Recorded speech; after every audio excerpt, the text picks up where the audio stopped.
Good evening, everyone. How are you guys doing today? Hope you guys are all doing well this fine week. It's been a wonderful weekend on my part. I had the prof over this last weekend, just now, today, Saturday to today. So it's been great. I feel really happy just to see my prof, and so we hung out here in North Carolina. Hopefully you guys can hear me all right, that I'm not talking into any muted microphone. Let's see how it looks on the YouTube channel.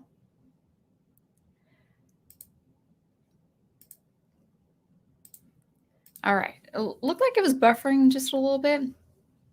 Could have some internet trouble and all of that good stuff. But yeah, we're gonna dive in to some deep cerebral discussion on the philosophical problems of Disney. Now, actually, I do say Disney, and we'll talk about Disney, but I would say that any philosophical problem that I'm going to discuss tonight actually just is permeated all throughout our culture in all sorts of art forms and all sorts of media. This is not exclusive. This is not a problem exclusive to Disney.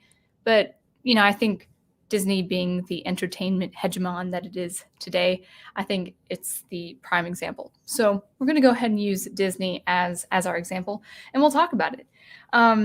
So I just before I get into the chat real quick, last week, why I'm talking about Disney in particular. Well, last week I kind of made this jest. I kind of joked around saying, hey, if Disney starts making good stories, I'll support them because, in our community, we're mindful, we're aware that we are seeing really dangerous signs, that Disney, our entertainment, is producing things and provoking things to our cultural detriment. So I was joking. I was really actually more joking about that. I was thinking, yeah, well, sure, if they make good stories, I'm all for supporting them.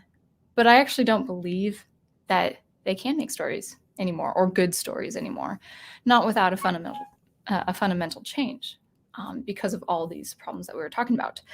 So we're going to go ahead and welcome the chat. Hopefully I'm making sense. I had a nice big dinner, and I'm nice and relaxed, but hopefully I'm not too relaxed, so I just bore you to tears, or my speech is slurring, or whatever the case may be.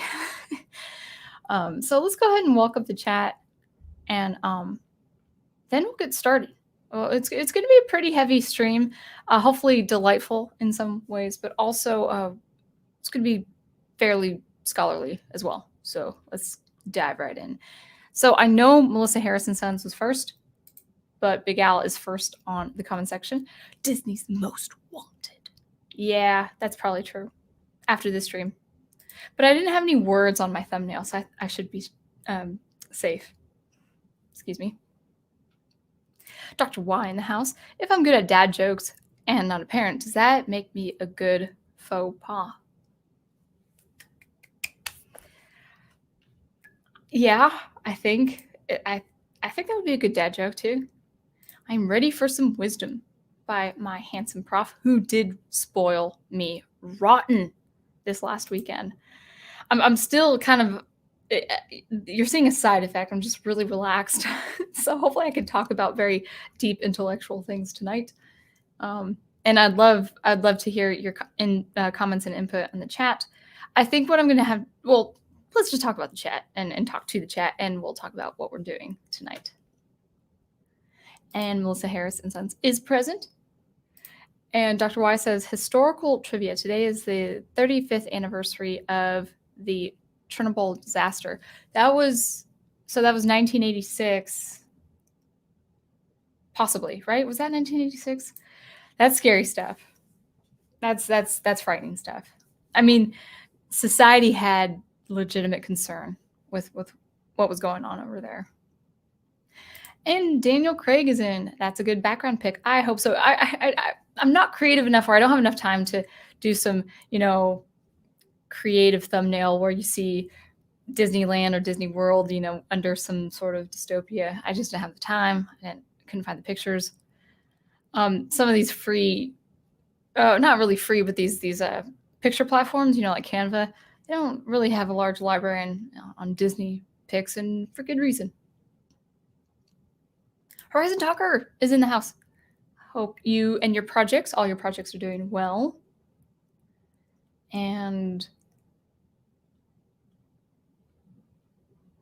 we've got Wolf10. Okay, so Wolf10, I just saw your post on your drawing of the professor and me. That was great. That's terrific. I do thank you. That was quite nice. I'm kind of in the middle of doing notes, so I could only see it briefly, but that was really nice and got job well done.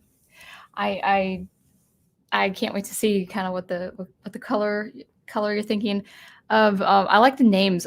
You'll have to put the names in the chat and the spelling of the names. I think it's like Professor Geik or something, and Sun and Graver or something. Gravar, which sounds pretty cool. It sounds like I'm some sort of desert maiden, which would be pretty striking. But it kind of looks like a desert cantina anyway. And hey there to you. And Zootopia. Oh, what was for dinner? Well, glad you asked. I ate it too fast, though. I wish I slowed down my eating. I scarfed it. And that was shepherd's pie with some buttermilk ranch and homemade buttermilk ranch, and also steamed broccoli. It was really good. It was a very, very hearty meal. So that's why I'm saying I'm wondering if I'm slurring my speech, because it's quite a heavy meal, and I feel really relaxed and tired. Yes, let's put this up here. Jedi Master Professor Geik, Sun and Gravar. Yeah, that's awesome. All right. So, I hopefully more people will trickle in as time progresses, but we're gonna have some notes, and we're actually also going to have some reading. So this is called The Closing of the American Mind, 25th edition, anniversary edition, 25th anniversary edition by Professor Alan Bloom. And this is a social commentary book on his experience teaching the higher education, college education in the United States. I believe it was ballparking 60s and 70s and maybe even getting into the 80s. So he wrote this book in 1987, and this edition was published in 2012, I believe, or around that time. And when you're reading nonfiction, first of all, I really do like this book, but I have to say with scholars in particular and professors in particular, but also just nonfiction in particular, when you're reading nonfiction, you have to learn how to delineate. You have to learn to separate what is actually the case and the writer's input on it or opinion on it. So it's not that this is a bad book. I really do thoroughly enjoy this book, but it is very dense. I'm just covering page 200. It's a very dense, chewy book, and he has some very provocative ideas. But you have to kind of say, okay, was this the case, and is this your take on it? Is this your opinion on it? And it's opinions of his that I agree with too. But you have to, anytime you're reading nonfiction, you have to kind of engage and say, okay, is this the case? And if it's not, is it just your interpretation of it? That's just good for any reader of nonfiction, to understand. Because you can find yourself agreeing with the writer, but also ascertain, oh, that's your opinion of it too. And that might be my opinion of it as well. But that's probably what's making this book so thick and chewy. It's like it's a lot of his insight. And he kind of, his prose is quite, it's engaging to me, but it is quite thick in the making. We're going to take a look at this book, and we're going to take out excerpts. You can see I have some markings there. And it is chewy. I will say it is quite cerebral. And I have a lot of excerpts to read from and I will unpack it as best as I can. I understand if this kind of stream is not your cup of tea, and you kind of just, log off and say, I'll catch you on the next stream for some, lighter social commentary or art commentary. I totally get it. This is possibly going to be a very chewy topic, but I think it's a very, very important topic on why Disney, an American corporation, is the detriment of our society and culture. So I will say when talking about this and reading the excerpts and looking over my notes, I will say I cannot talk about this at all without engaging in the topic of America in general and what it truly means to be American. So that in and of itself, that alone can be considered controversial. And if you guys are engaging in the chat about all these things and ideas, I appreciate it, but I also would appreciate, I would still really ask you not to use any social cues or trigger words, or even things like, well, definitely not slander, but even things like words like socialism or different things. I mean, totalitarianism, I guess that's fine. But try not to, definitely don't use slanderous terms, even if it's against people that I'd be against. And so we'll just try to keep it engaging and clean and fun and insightful and provocative. So let's go ahead and get started.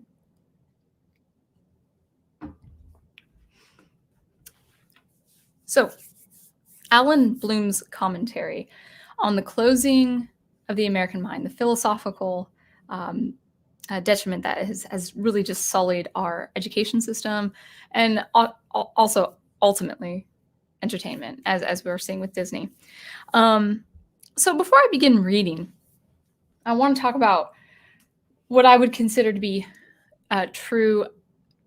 being a true American. And that really has to do with, obviously, when you think, okay, what is it to be an American? Obviously, hopefully the first answer that should come to mind is respecting the inalienable rights of a human being, no matter who you are, what you look like, what your mother language is. You have your inalienable rights here as an American citizen. I have mine.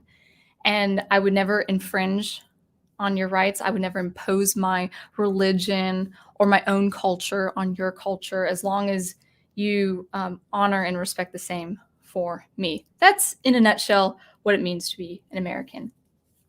And so because of that, we have this beautiful inherent nature about us as Americans. It could be first generation Americans, and it could also be second generation.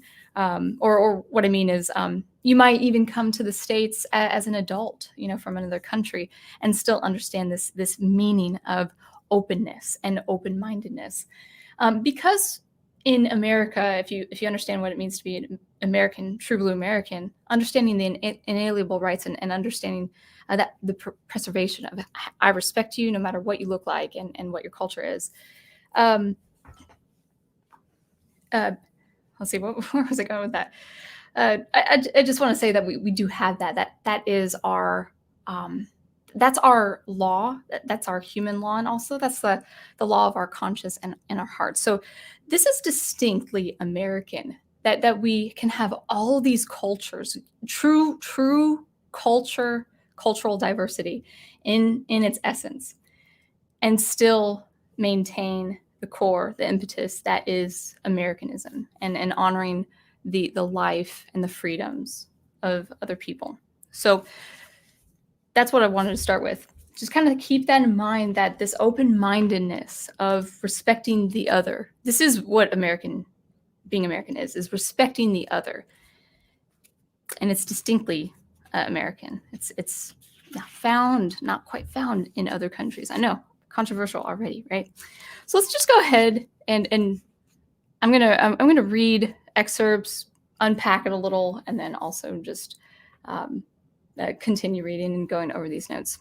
And again, this will circle around Disney, and also why Disney is the American detriment and why it can't produce good stories anymore.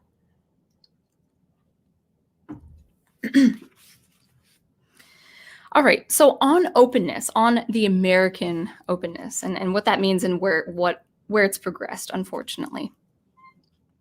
On openness, Professor Alan Bloom says this: openness used to be the virtue that permitted us to seek the good by using reason, logic, reality. But it now means accepting everything and denying reason's power. The unrestrained and thoughtless pursuit of openness without recognizing the inherent political and social cultural problem of openness as the goal of nature has rendered openness meaningless. Cultural relativism destroys both one's own and the good, the general good. So it's this idea of when you respect, as an American, when you respect the inalienable rights of the other person, no matter where they're from, what language they speak, what their religion is, when that's not enough for people, when that's not enough for ideologues, what tends to happen is that you just tend to branch out so much in so many different directions, it becomes convoluted and confusing to the point where the openness is gone, the open-mindedness is gone. And that's why these ideologues have this need for this kind of false cultural diversity, because they don't understand what true Americanism is, the respect of the other in its truest form.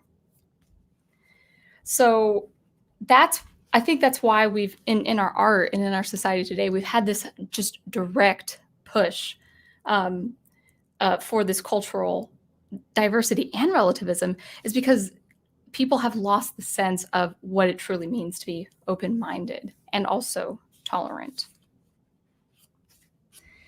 All right, and then proceeding forward, talking about what is distinctly American about this, this open-mindedness to the other. I'm going to go to page 54 and talk about a term that has been introduced to me as a music major, and it's outside the musical influence, but I heard it as a music student, and I think it has some general meaning, some important meaning for art.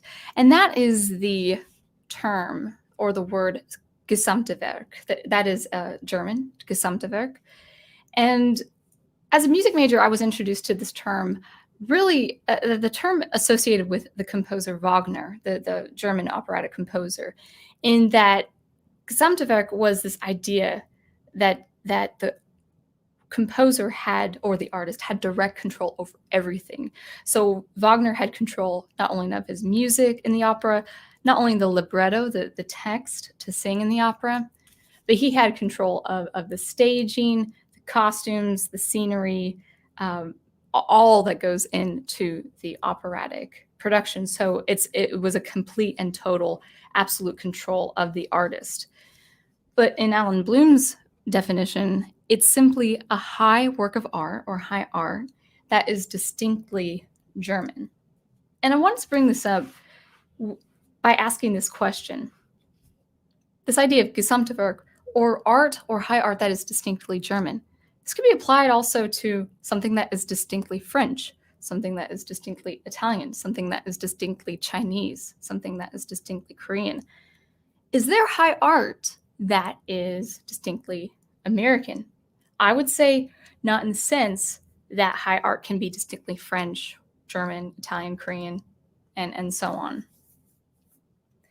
And I have a little bit of text here back in the back a page on explaining why it can't be distinctly why high art can't be distinctly American like it can be distinctly German.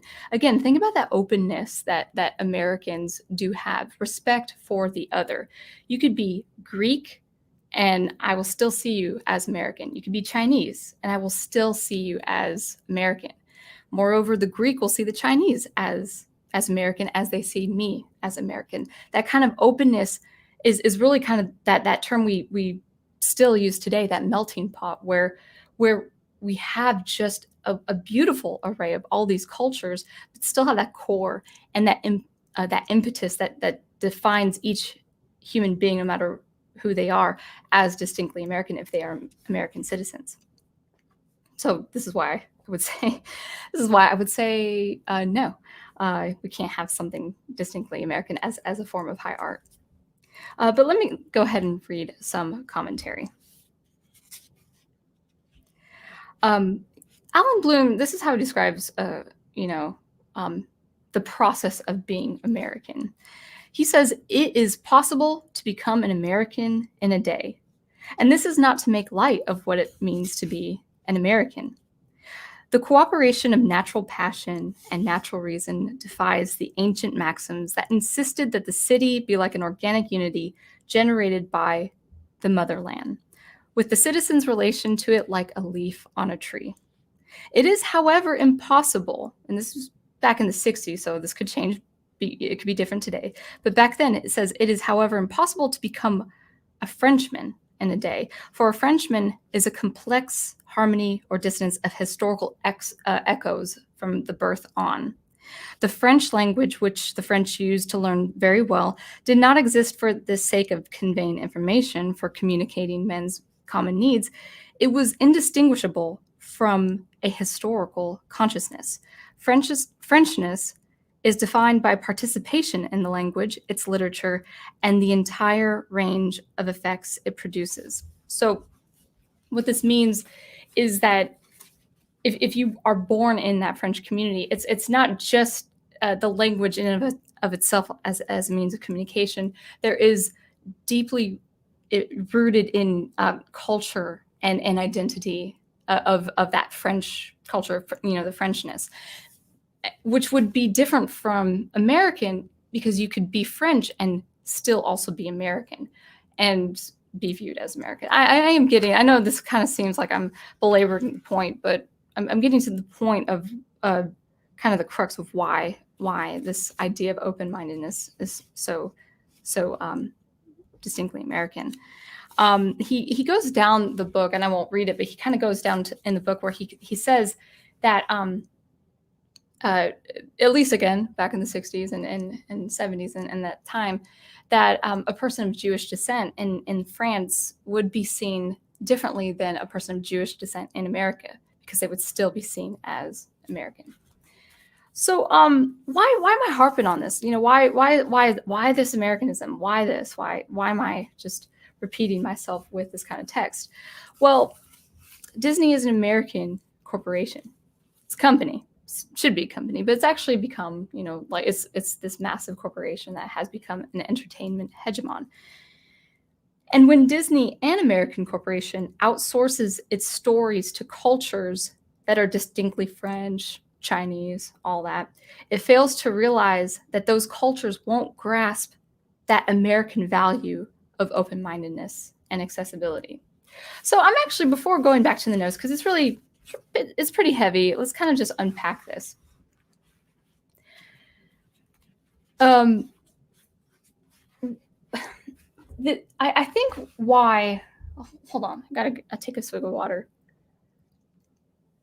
And actually, we might take a break from the notes and go in between chat. Just depending on how this stream goes. Thank you guys for sticking around. This idea of open-mindedness or openness that is distinctly American, I think is really important, because in this kind of real, like almost lethal push of cultural diversity, you're seeing this pushback among American people, American consumers, citizens, and all that. And I'm finally realizing this, why people are kind of resisting that, most people are resisting this kind of cultural diversity that's just, shoved down our throats. It's because if you are American, if you're born in the States and grew up in the American culture and experience, I guarantee, unless you guys have different opinions, I think you guys have this natural, almost innate ability to see that every story that Disney produces, every piece of art that Disney produces, is for anyone. It's acceptable to anyone. And I think this is where, cultural representation, at least in the United States, it causes a little bit of havoc in our spirits, and kind of in our way of going about in life is because, well, yeah, we accept, like, okay, so you want to talk about a protagonist of East Asian East Asian descent. Cool. We're up for that. Because we know to, having our white American protagonist or our Black American protagonist be as relatable to someone who may be of East Asian descent, and they can relate to us and we can relate to them if it's a good story, and if it's told in the traditional way of how we perceive and experience storytelling, and I would say art in general. But see, the problem with, I guess, say Disney using its current method of business and its entertainment is outsourcing ideas and movies and all this stuff to China, for instance. And I'm not saying this for anything against the Chinese, but the Chinese, just by the nature of being Chinese, they will receive a Disney story, a Disney made and packaged story, much differently than the American consumer, because the culture is different. It would be even, I dare say, because I grew up in the 90s with things like Puzzle Place and Sesame Street, so what do I know? but even the dynamic would be different if Disney packaged a story to the Chinese American as opposed to the Chinese. It's just different, and that's okay. We live in a very different world, of very different beliefs, and that's the way the ball bounces. So I wanted to bring up this topic of something that is beautifully and distinctly American. Anyone can partake of this if they understand what being an American is this open-mindedness, if I could say that word, to see, oh yeah, you may have come from a different country, but I can see that if you experience this American culture like I experience, and you value my inalienable rights like I value yours, you're going to receive a Disney story pretty much the same way I would receive a Disney story. So hopefully that makes sense. I'm like a third, probably not even a third done with my notes. It's pretty chewy, guys. But let's go ahead and look at the comments, because I want to see if I'm making sense with any of this. I want to kind of gauge the chat to see if maybe this is a little too much to chew on, or if this is too cerebral. I did have a heavy dinner after all. So let's go ahead and let's see. Well, looks like okay.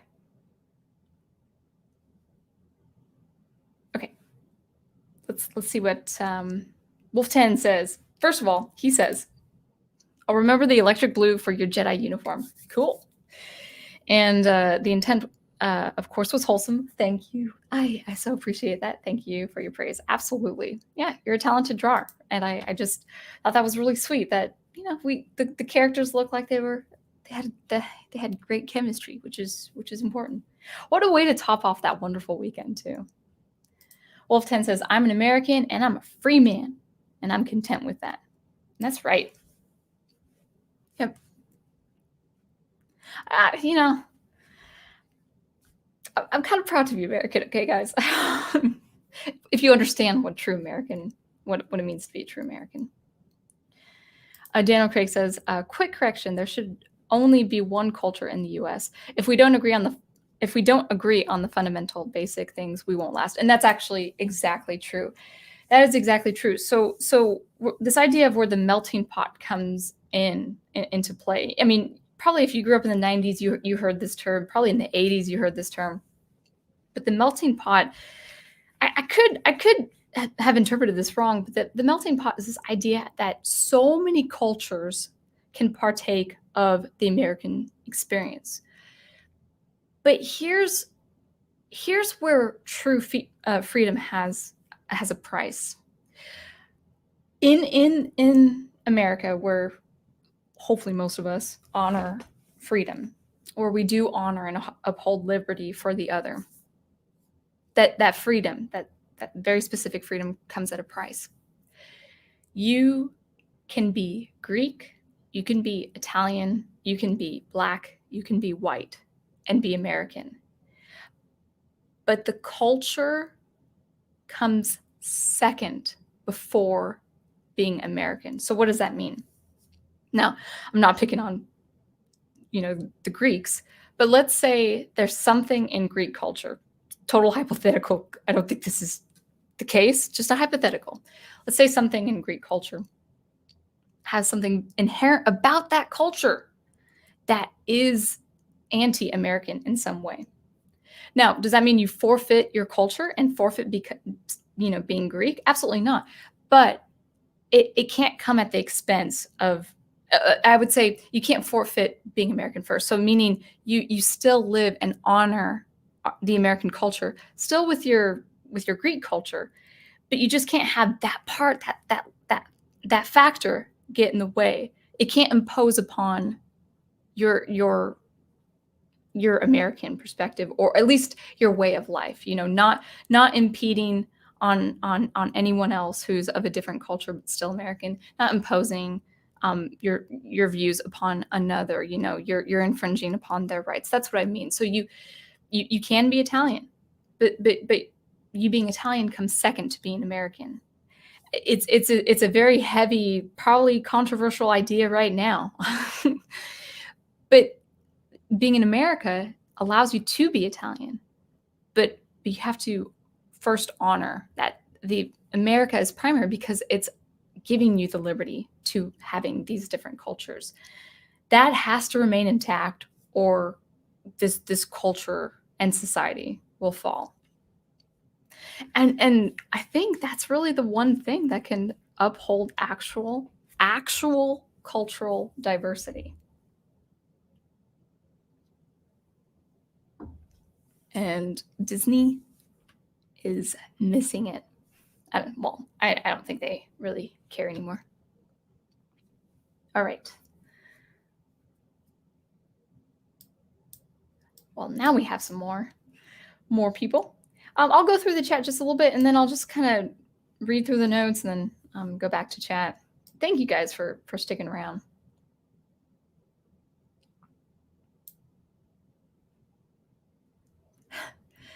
Oh no. Wow, it's been 30 minutes and YouTube didn't notify the stream started when I told it to. Oh, joy. That's fantastic. Well, it's usually 9:30s every Monday nights. Welcome, Samuel Proctor. And Netters Network, hello. How are you? I hope you are doing well. I hope the job's doing well too. Horizon Talker says, I think the foundation of culture being human rights is the distinctly American culture. Not sure why you can't have art with that distinctly American flavor. I'm not sure either. Because there's this idea with cultural representation in art now. It's like, okay, I have this. We'll use the example of storytelling. I have this this protagonist, and she has to be distinctly Hispanic so we can reach out to the Hispanics. Well, the misconception with that is, are you saying I can't, by that account I can't resonate with her because I'm not Hispanic? That to an American is very confusing, because we were built with this immersive American experience. Like, oh no, well, it's good for you, it's good for me too. It's good for that person, it's good for this person, it's good for me too. That's what I kind of am saying with being American. Evie, hello. I like that you're changing the drawings every once in a while. It's really cool art. I like it. Well, that's nice. Hello, Jake. I hope you're doing well.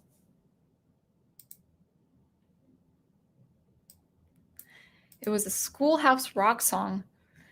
Oh, I'm sure that would come to mind as soon as I would see a video of it.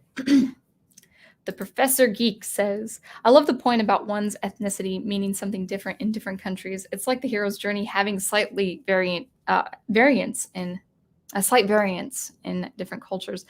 I don't know if that's a video you want to do, Prof, but kind of having that distinction. You were talking to me this weekend about, we have the aspirational hero, and we can resonate with that as Americans, but you were saying that the Germans have a more slightly reluctant hero when they are going on their hero's journey. And you used other examples too, one from Australia, but I wasn't sure. But you said it was very distinguished, that had a separateness from actual English culture. Oh, thank you. Awesome.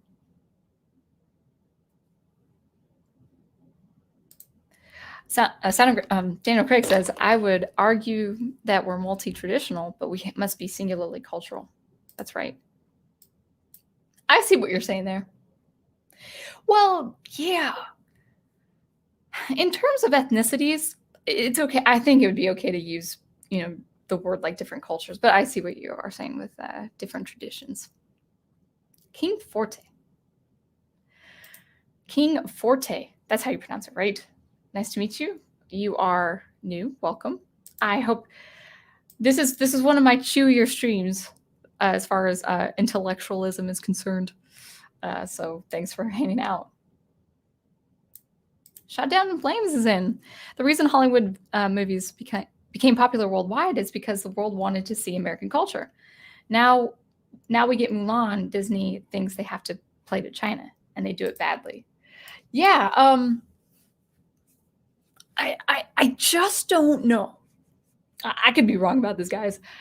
Unless you had a consultant, unless Disney had a consultant, like, a Chinese man or woman who just knew the culture and tradition and language just like the back of their hand, like they live in China and they are totally in the Chinese experience. Unless Disney has a team of people, like a team of consultants, constantly going back to them saying, you got to get this right. This isn't the case here. You got to fix this here. Disney will never know how to make a story that reaches that kind of audience. And I'm not even talking about China in general. I'm talking about anywhere in the world that is not the US. It's Daniel Heron, late for the show, but here to party. I gotta see your other unboxing video.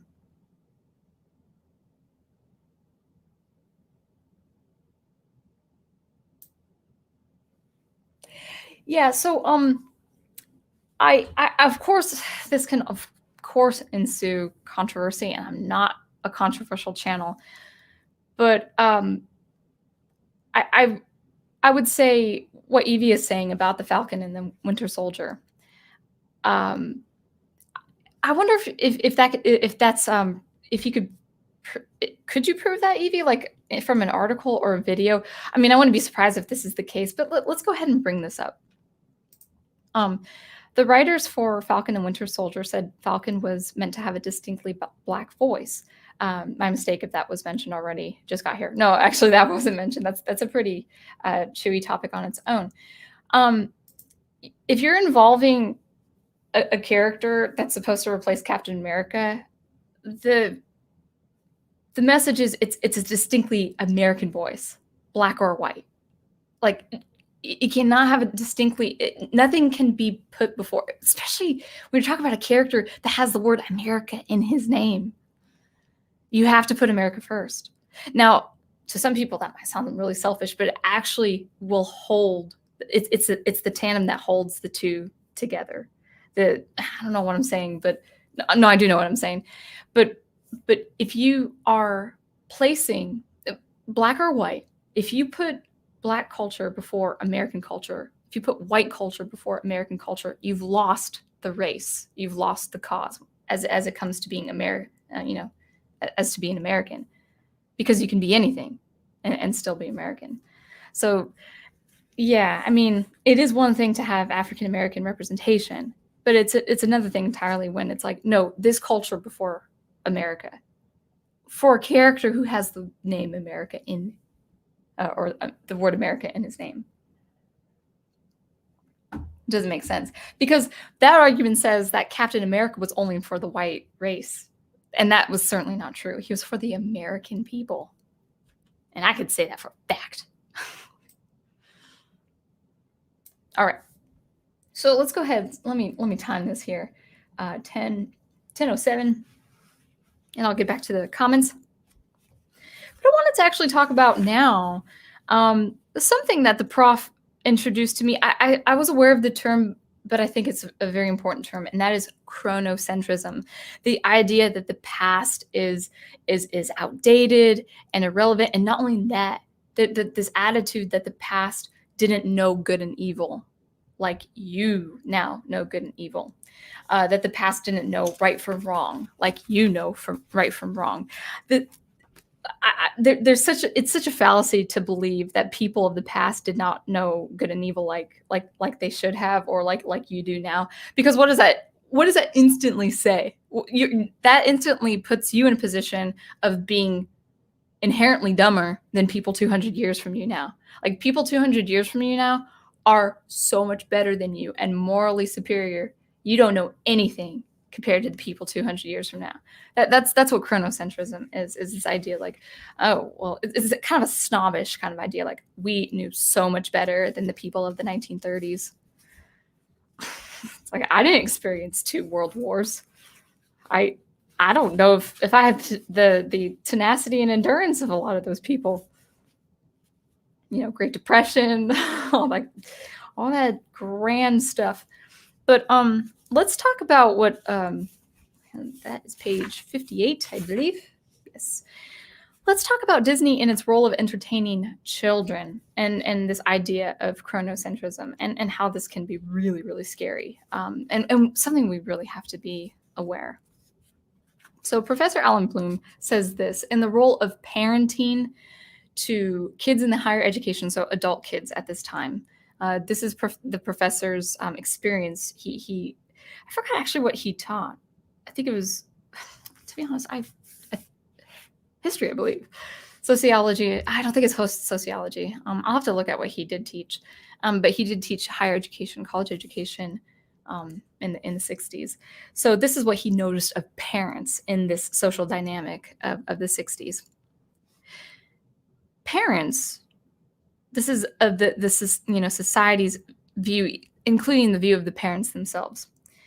Parents do not have the legal or moral authority they had in the old world.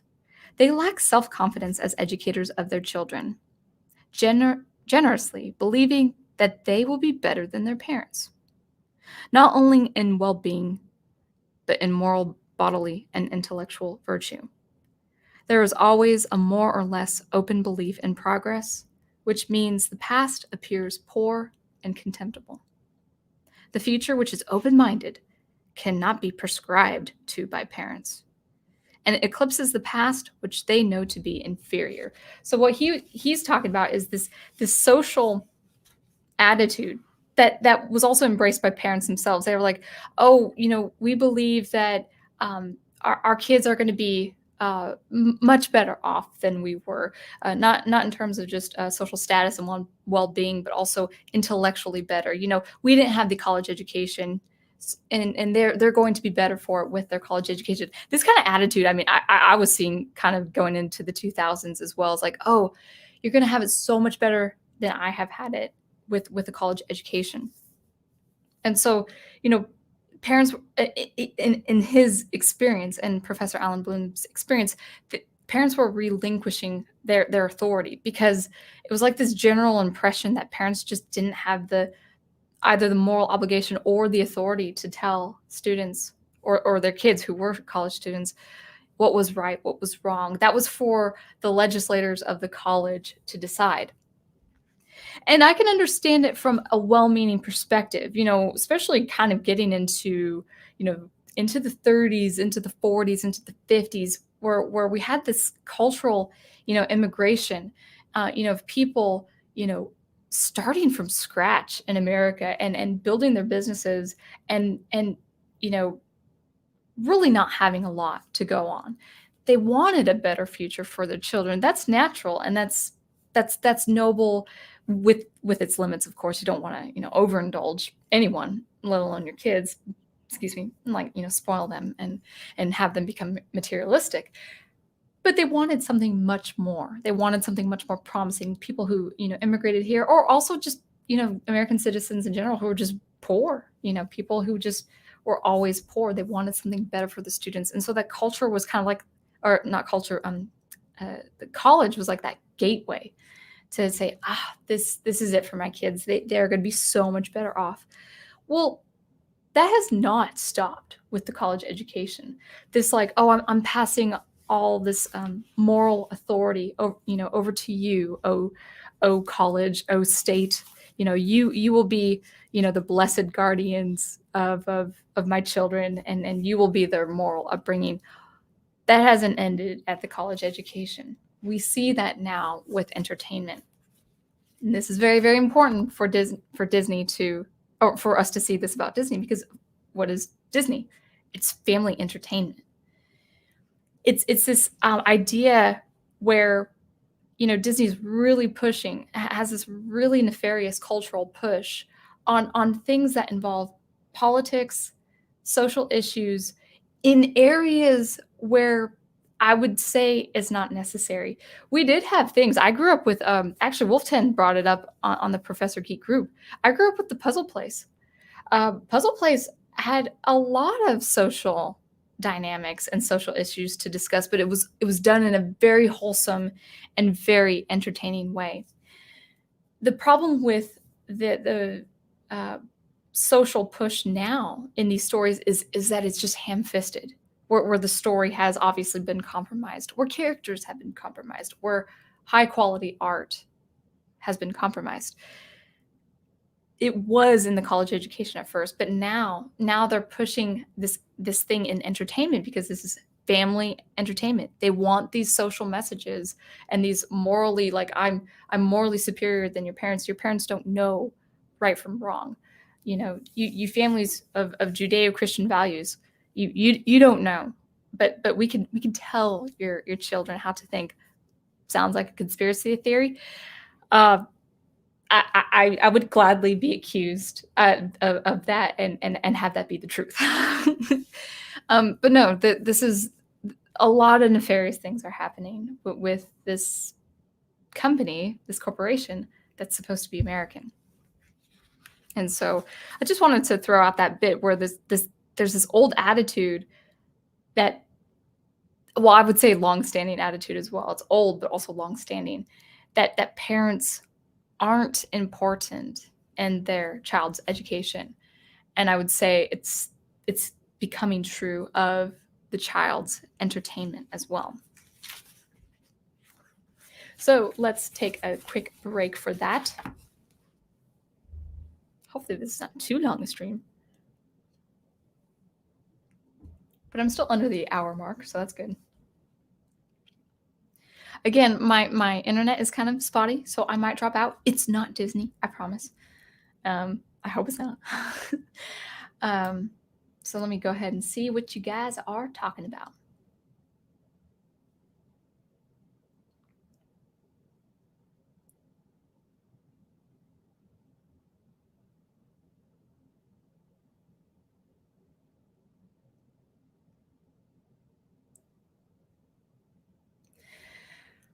All right. Looks like I started a Captain America conversation.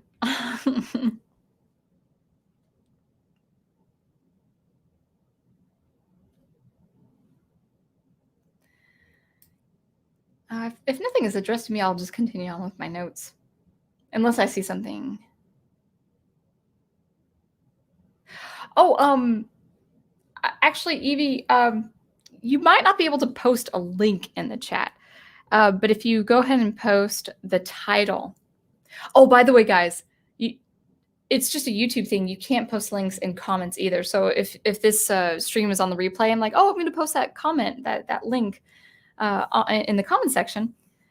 It will be deleted. That's not me. That's just the rule of YouTube. But in any case, thanks that there has been an article where that has been said. All right. Dr. Y says, PBS Kids for the win.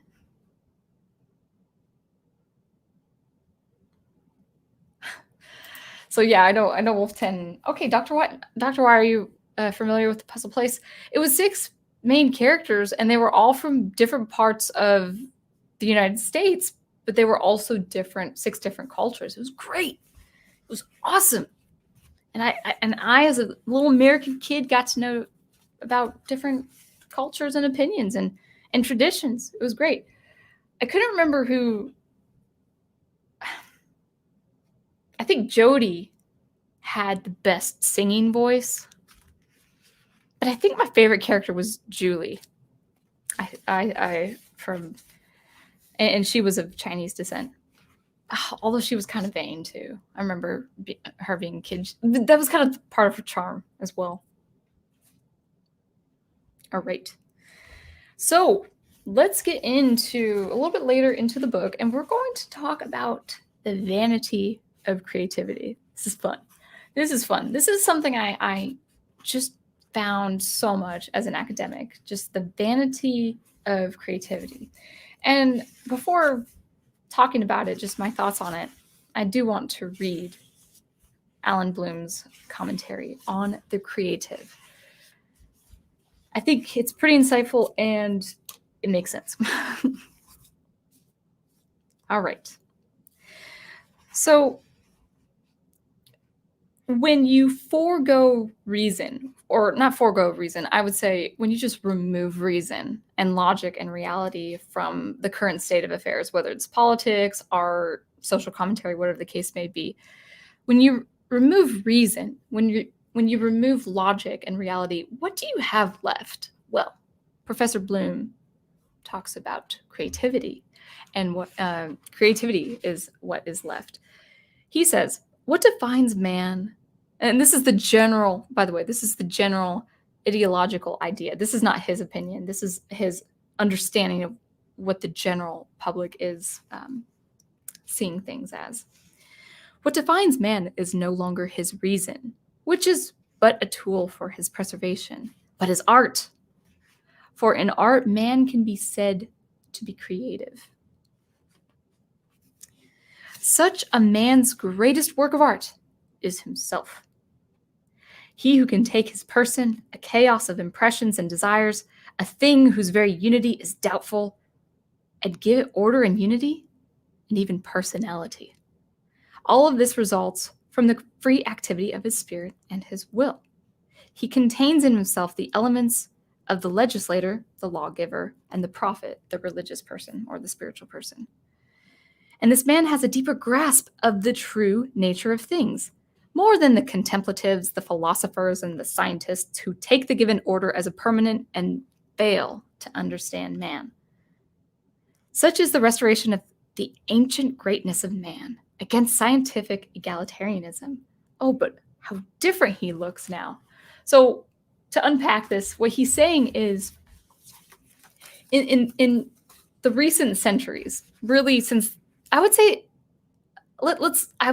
with the Enlightenment of the 1800s, people wanted to look to science and reason and replace science and reason, replace God with science and reason. Now, I would say you don't have to replace him with that. It can all be integrated, but that's just me as a Christian. But people who would contend against religion and against the authority of God as the moral authority of good, evil, right, and wrong, they say, well, no, let's go to philosophy, let's go to science, let's be enlightened. And what happened, according to the speculation of Alan Bloom, what happened with these philosophers is they were just kind of getting tongue-tied. They were just getting confused. No matter how deep their level of thinking was, no matter how deep their philosophy was, they just could not define the nature of man. So who comes and assumes this responsibility? The artist. Why? Because when you have the removal of logic and reality, and ultimately, God, as they wanted, as they attended, well, the creative man is the best candidate because being creative and producing something actually causes, not to me, I'm a Christian, causes the artist to believe, oh, well, I don't need God because I could play God. I have that authority. I have that power. Now that seems a little far-fetched, but where else would you go? Without reason, without science, without logic, where else would you go? You would go to the creativity. And actually he kind of cushions that with the statement on the following page. He says, the artist, not the scientist, has become the admired human type. So, this idea that the creative man is the most important. It's the cream of the crop candidate to help people kind of assuage their confusion and misunderstandings of human nature when they can't explain human nature, when it can't be explained by the philosophers or the scientists. And it's also it sparks kind of, we talk about this kind of trigger word, if you will, this empowerment. Like, it's all about empowerment and self-expression as an artist. You guys may have seen it in your own social circles, whether it's in school or maybe you've seen it depicted on film, but the artist always looks a little different. The artist always looks like the intellectual, the deep thinker, and the person who has the most, I would say, acute introspection, but that's actually all vain depictions of the artist, I would say. No, I'm not, there may be artists who think that of themselves. Don't get me wrong, but the role of the artist is almost like the role of the engineer. It's functional. Like we produce art. It's yes, it could be very creative and it could be very much a thing, a state of our self-reflection, but it's not. It shouldn't be deified. It shouldn't be like, oh, the artists are superior to the scientists. No, the scientist has their role. The artist has his or her role. The philosopher has his role. The teacher has her role. It's almost, I would say, in kind of a meta way, egalitarian in that respect. But the artist, society's view of the artist has become a rather vain one. It's saying that, oh, you're enlightened because you're creative. You know more. You know about the morals and what is right and what is wrong, and what you say goes is because you're creative, because you know God's behind you. He doesn't need to be the authority anymore because you can create, just like this mythical God could create. Well, since he's removed, you can create, and therefore you have the authority. I know that sounds a little far-fetched, but I was in the academics, man. I saw this kind of vanity, and this will go back into Disney pretty soon. But let's read a few more excerpts, and we'll talk about why this goes back to Disney.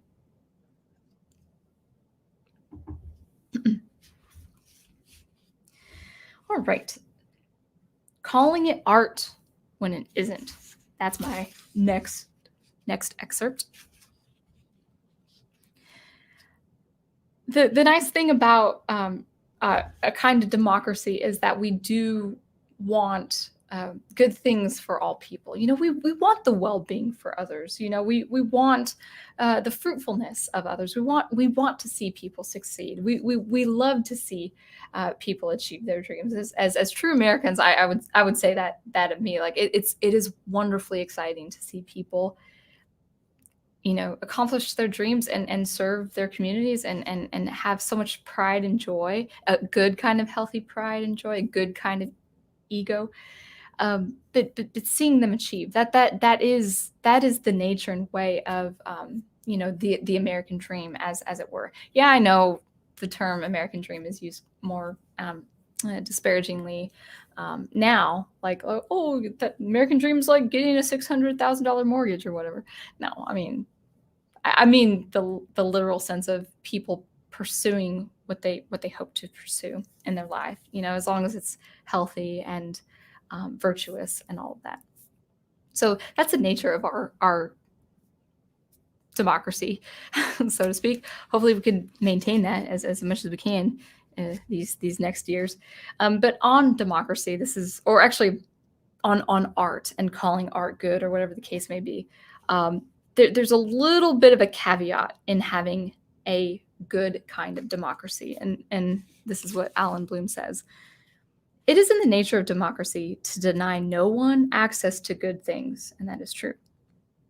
If those things are really not accessible at all, then the tendency is to deny the fact, simply to proclaim, for example, that what is not art is art.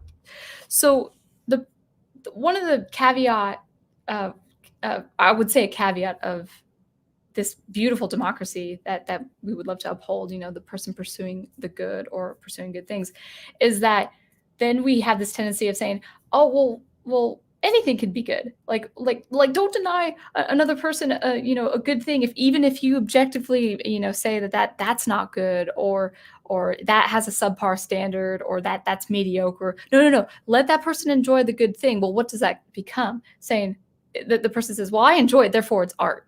No, you can enjoy it, but I can be objective in saying that's bad art. So what you love is bad. Or I could love bad art. What I love is bad. I've talked about this a number of times on my streams. And so there's this kind of cycle saying, oh, well, I don't think it's good for me, but I'm not going to deny her that. No, that's a good piece of art if she says that's a good piece of art. No, it doesn't work like that. So that I thought that was kind of fun that he commented on that as well. And he adds further, there is in American society a mad rush to distinguish oneself. And as soon as something has been accepted as distinguishing, to package it in such a way that everyone feels included. They were, as a matter of fact, intended to be distinctions appropriate to egalitarian society in which all distinction is threatened. The leveling of these distinctions through familiarity merely encourages self-satisfaction. So there's kind of this weird, terrible, dark cycle in the American freedom, is where it's like, okay, I want to be unique, and I want her to be unique, and I want him to be unique, and I want everyone to be feeling special and unique, and then just floor it, just level it, saying it doesn't matter, it's all relative, like it's all social constructs. And so he's kind of commenting on this with art and with society. It's like, well, yeah, on the one hand you uphold uniqueness and cultural beauty, and then you say in the very same vein, in the very same trajectory, no, we can't make anything better than the next thing, or more important than the next thing. It's all this, relativism. It's a very, very strange trajectory here. So there are all these like dark propensities in this free American society, and we see this bred in corporations, like it is with Disney. He goes on to say that creativity and personality take the place of older words like virtue, industry, rationality, and character. We have a lot of good engineers, but very few good artists. All the honor, however, goes to the latter. Or rather, one should say, those who stand in for the latter in the eyes of many. The real artists don't need this kind of support and are instead weakened by it. The moneymaker is not the most appetizing personality, but he is far preferable to the intellectual phony. So what he's essentially saying is, if you don't hold objective standards of what good art is, you're essentially saying anyone could be an artist, because anything can be art. So it's actually a better thing for society, in the way that engineering is good for society.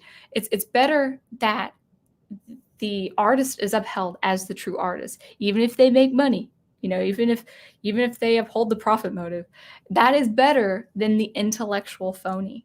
That is better than the person who is not capable of producing art, who is called an artist regardless. That's the detriment of living in a free society where we overindulge. I find this fascinating. I hope you guys do too. And oh yes, getting into Disney. Yeah, we have to get back into Disney. So this idea of kind of getting into, well, we need to say this person's special, this culture's special, this representation needs to be met, all this. So given into this cultural diversity, but at the cost of actual honest to goodness uniqueness. Maybe uniqueness of that actual culture.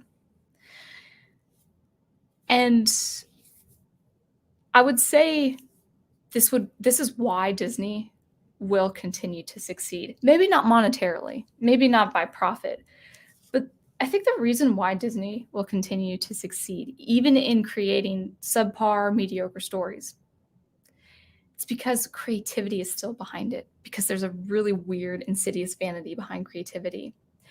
it could be the worst of the worst stories. It could be the poorest of the poor characters. But if it's packaged in a beautiful film, like a visually pleasing film, if it's got great sound design and it's got great music, it can still work because people might just enjoy it as that eye candy and that ear candy. The best example I could think of right now is The Rise of Skywalker. That movie, strictly by its narrative, makes no sense. The structure is all wrong. It's all off. There are afterthoughts. There are things like, oh, did you mean to say something? Was that supposed to have some sort of inherent meaning that we will get to later in the film? No. Oh, but it looks nice. It looks beautiful. There's this meta scene where Kylo Ren and Rey, they're fighting, and he's in a snowy village and she's in a really cool room, and it looks cool. But the story is awful. The story doesn't make sense. And that's the vanity of creativity. Is like, if it looks good, if it sounds good, it could be a poorly done story. And that's why Disney will continue go ahead with this route.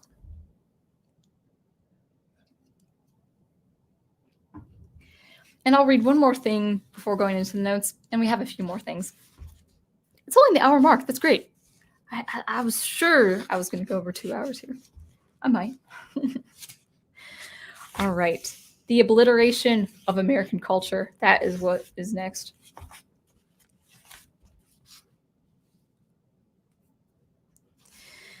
All right. How to obliterate American culture. How to obliterate true American virtue. That is, I respect your rights to pursue what you want to pursue, to preserve your culture you are from, you live, you experience in. That I ultimately preserve your inalienable rights and the sanctity of your life. What will obliterate that? Well, here's one thing. The whole notion of cultural diversity. Again, this was written in the 80s, okay? And he was writing this speaking about the 70s and the 60s, just to give you perspective. The whole notion of cultural diversity in the United States by the culture movement has contributed to the intensification and legitimization of group politics, along with the corresponding decay of belief that the individual rights enunciated in the Declaration of Independence are anything more than dated rhetoric. That's behind this, push, this kind of ideological push of cultural representation at the dismantling of American virtue and American value. See, it's one thing to represent a culture here in the United States because, again, we're going to receive it because we are an open-minded culture. It's one thing to do that. It's a whole other thing entirely to do that while stripping down what is essentially American. You can't do that successfully in America with an American audience. So that's how you ultimately will obliterate the American value and culture, where you won't have the whole American audience. It's going to be fractal. It's going to be an audience in factions. It's kind of sad, but like representation, I could see 20 or 30 years down the road, cultural representation, it will not be surprising as if you have, if Disney, let's say, does a story on a Korean American protagonist, and the marketed demographic is only for Korean Americans. It's not for the white Americans. It's not for Black Americans. It's not for Hispanic Americans. It's just for that demographic. That's the tearing away of the American fabric and the American virtue. Let's get back to the chat. Feeling a little feisty. Now I'm wide awake, I think. Maybe I'm dreaming. Maybe this is all a dream. I still haven't dropped out, though. That's good.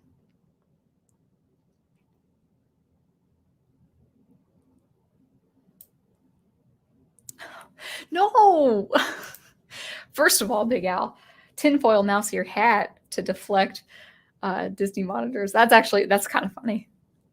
That is kind of funny. I should like put it, because these kind of look like mouse ears anyway, these headphone cups. Just like put tinfoil on it. Ooh, It probably burned my head. Dr. Y says, Puzzle Place, Zubumafu. I don't remember that. Mr. Rogers, of course, etc., etc. Evie says, I found the article, but I can't post links in the chat. No, that's correct. It's Game Changers. I think I've heard of them before. Malcolm Spellman on his rise from stealing comic books to running Marvel's Falcon and the Winter Soldier. If the words are from the writer's mouth, I would consider as a valid resource. I don't really like opinion pieces, so I'm a little skeptical. But thank you for that reference. Yeah, an article title is good enough. Yeah, let's talk about this, Wolfton. Leon was a Brooklyn black kid. Jody was Jewish. Kiki was Latina. Julie was, well, I know she was Chinese. Sky was an Apache. Ben, I think, may have been Swedish or Texan. Actually, I think if I remember the background correctly, I think he was from Minnesota. I think he was a farm boy from Minnesota. It's good. It was good. And they talked about serious stuff too. They did actually, now that I think about it, they talked about family serious issues, serious issues of the family. I think, again, these are puppets, but I think Jody's, I think she was living with her dad, like he was a single dad. He had been divorcing and she was going through his life as he was dating other women. I mean, this is like for kids. Oh, so it's very interesting.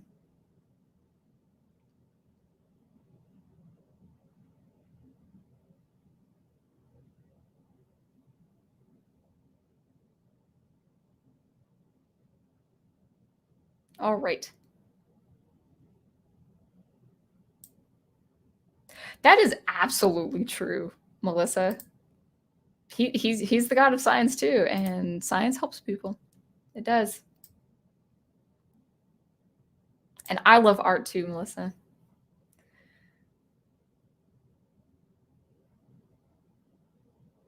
Okay, let me remember this. I think Thomas Nast, if I'm pronouncing that correct, and Rembrandt had the best perspective on themselves as artists. They tend to show themselves as tag-alongs or background characters in their art. That's a good healthy mindset. Absolutely.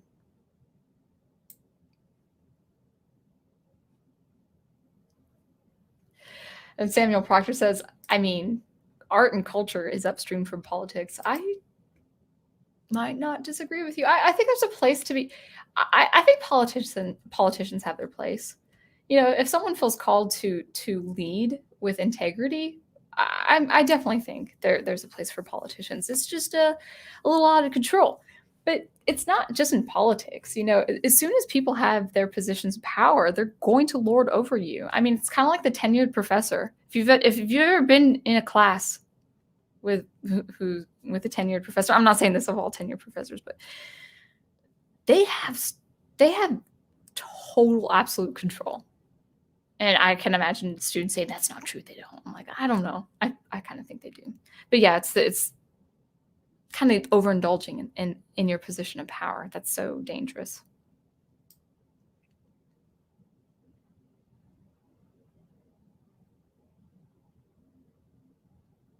Hello, RT.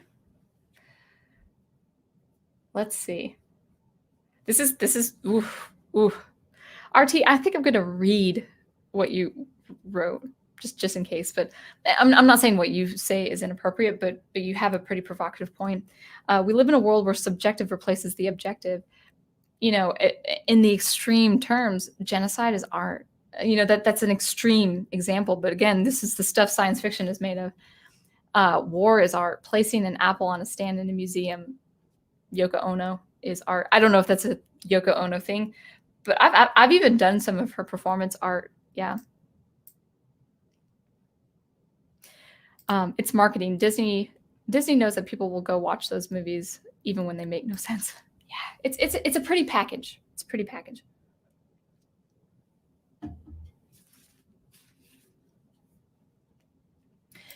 Dr. Y says, the whole "if it looks good, it is good" thing kind of started with Michael Bay's Transformers movies. Those movies were eye candy with lousy stories. I never saw those movies, but I understand that they have that reputation.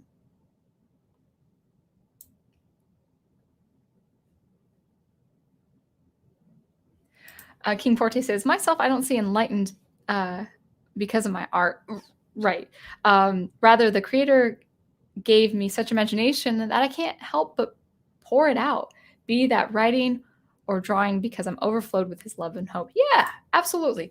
Now, the vanity of creativity, when I was talking about that, it's not a dig on artists in general, but it is this idea of because I can create, it's automatically good because my creation is a stamp of my authority. And that's where it gets a little, no, that's not the function of art. Art has function like engineering has a function.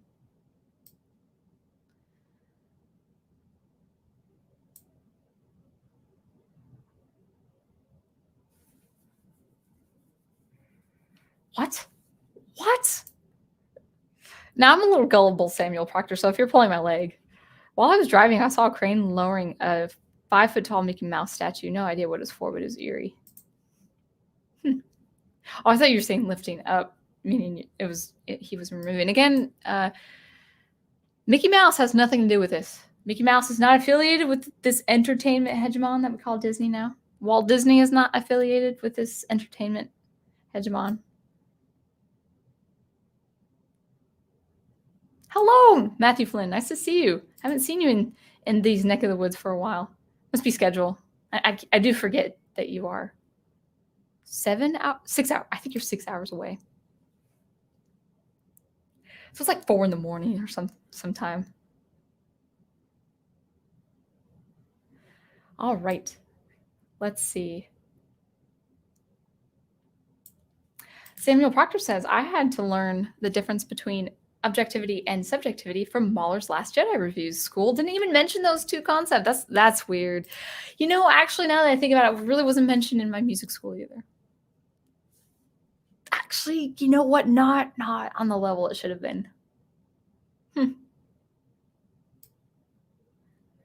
All right.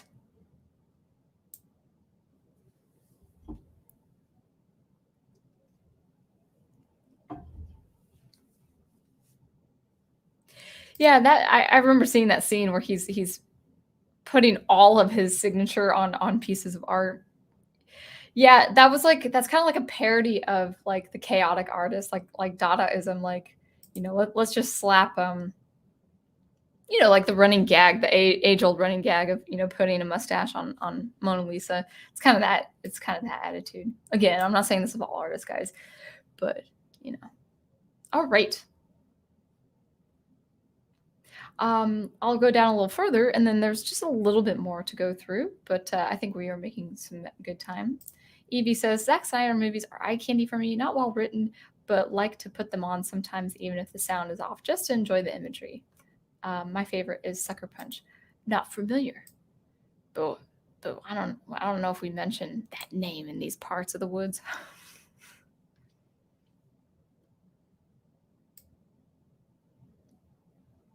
I was like kind of kidding, kind of not. All right. Okay, so let's go ahead and continue. So we were just kind of finishing talking about the vanity of creativity, and then also ultimately the obliteration of American culture. Now we're going to go into the disenchantment, if I can say this word correctly, the disenchantment of God. So let me go ahead and turn to that page and read a little excerpt and let you know my thoughts on it. All right. The disenchantment of God and nature necessitated a new description of good and evil. To adapt a formula of Plato about the gods, we do not love a thing because it is good. It is good because we love it.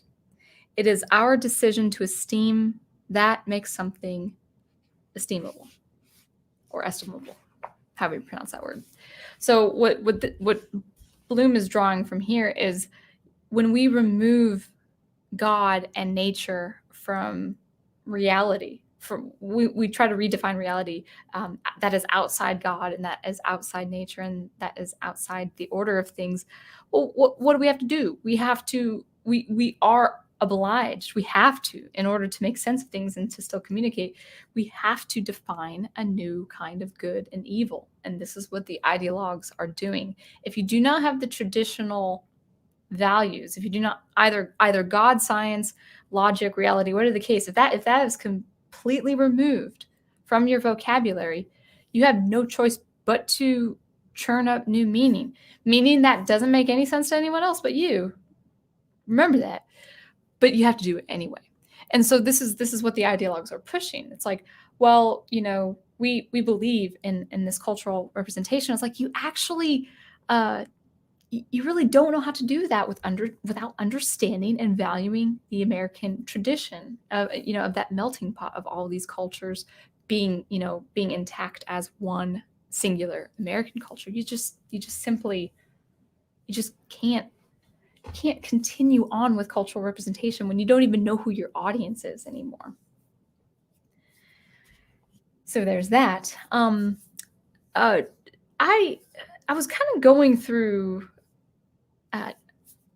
Nietzsche and his philosophy, and he was talking about this really strange trajectory where when you remove God from, he's famous not for him himself, but he is known for kind of the phrase as we hear is, God is dead or God is removed.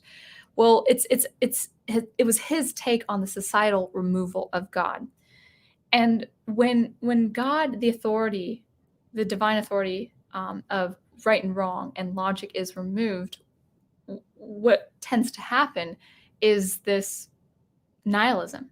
And it's very interesting because the Christian myth, as I believe, in my heart, is that God is, God has always been, but he has created out of nothing. The interesting thing about the Nietzsche's trajectory is, well, I think people might be pushing for nihilism, pushing for nothingness, so they reach that state, that position of nothingness, in order to create out of nothing. So the idea is to remove God. He's no longer important anymore, and then say, okay, but it's spiraling out of control. We can't find meaning anymore. We can't find distinctions anymore. We can't categorize anything. Everything's just completely obliterated. Meaning is nothing anymore. Nothing is nothing. Oh, now we're going to create. Now that we're in this state, we're going to create. We're going to turn up our own meanings, and that's what's going to be the truth. And that is what we've been seeing with our art, in our popular art, and this push, the killing of the meaning to create new meaning, removing God so the artist can become God. It's just very, very strange stuff, but that's what's happening if you're not aware of it. All right, a few more excerpts. Thanks, guys, for this cerebral night stream, or cerebral stream, I should say. All right, so on creating myths, or really what has become the detriment and destroying myths. Alan Bloom says that there is no prescription for creating myths anymore because of this nihilism, because everything is all relative and everything has no meaning. He says that there's no longer any prescription for creating myths that constitute a people. No standardized test that can predict the man who will create the myths can determine which myths will work or which myths will be appropriate. So if you don't have any idea of what meaning is, or if you have this cultural relativism, who's to say a myth works or a myth will stick? Because there's just no inherent value that makes the myth timeless. That's the rendering of meaningless. That's the rendering of cultural relativism, is where you can no longer make myths anymore because they'll no longer stick. And then what tends to ensue after that is what he says in this way: only an openness to the psychological phenomena of creativity can bring any clarity. So maybe it isn't the myth making anymore. Maybe it's all about the psychological. There's this, it really started in the 50s and 60s, probably even before that. Well, really with the 1800 philosophers, but this idea of psychology, like the psychology was what was going to define man and also reality. And because the creative is of the psychosis, or not psychosis, the psychology. Well, it's like a dual deification of, okay, psychology and creativity. That's what's going to define our order of things. Our this this man-made religion. Like, okay, this is how it goes. We just gotta consult the psychologists and the artists. Doesn't that make a fun world? That sounds like Brave New World, really, in a general sense. But that's our new. I mean, the science fiction writers, like, of the 1920s and 30s, they really played with that idea. Like, the authority, like the lawgivers, were psychologists and artists. Or if they were politicians, they were really incompetent. It's kind of believable. Hello, Green Line Girl. I see you in the chat. Welcome. So, all that to say is psychology is the tool that points to the truth. That's kind of the goal. Excuse me, not my goal, but that's kind of the goal of people following this ideology. All right, final page, but let's go ahead and see what the chat is saying.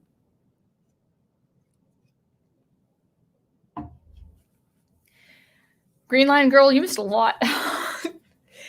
I've been saying to the stream, it's a very cerebral, intellectual stream. Just kind of getting my thoughts on, why we see that Disney can't create good stories. And there's a lot of history and psychology and philosophy that goes behind that. And I feel like I've barely scratched the surface, to be honest. It'd be nice if I could do a series. This would be way down into the future, but doing an actual series of why we see what we see in art today. All right.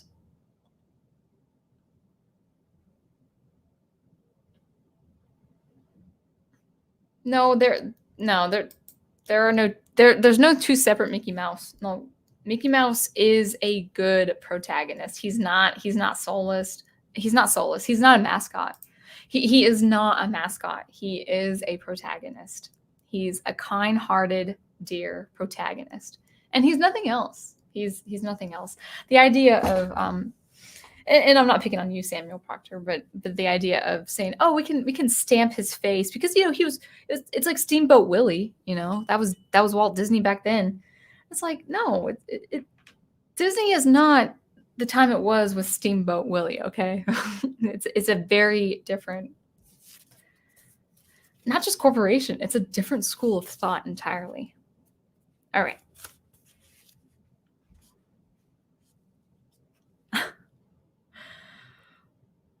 I don't know what to make of that, RT. Wanted to write Nietzsche, and the autocorrect system corrected it to Michelle. Well, we're not the same person, okay? Anyway, Nietzsche was right. The USSR showed us a great example of what happens when you reject religion. Yeah, there's this idea, because I didn't know who he was at the time, and I still don't know. I'm just scratching the surface of who he was. I'm not saying he was like this saint or this morally, religious or pious person. But he was talking about, he was exploring, at least at the time, the detriment, the danger of foregoing or forfeiting or just removing religion entirely. Because if you remove religion, you're going to still find, like, the human race is still, like, saying, okay, what's the meaning of life? What's the nature of man? Who are we? We're not, like, the removal of religion is not going to have us stop asking those questions. And so, yeah. If he was exploring it along those lines, it's pretty fascinating.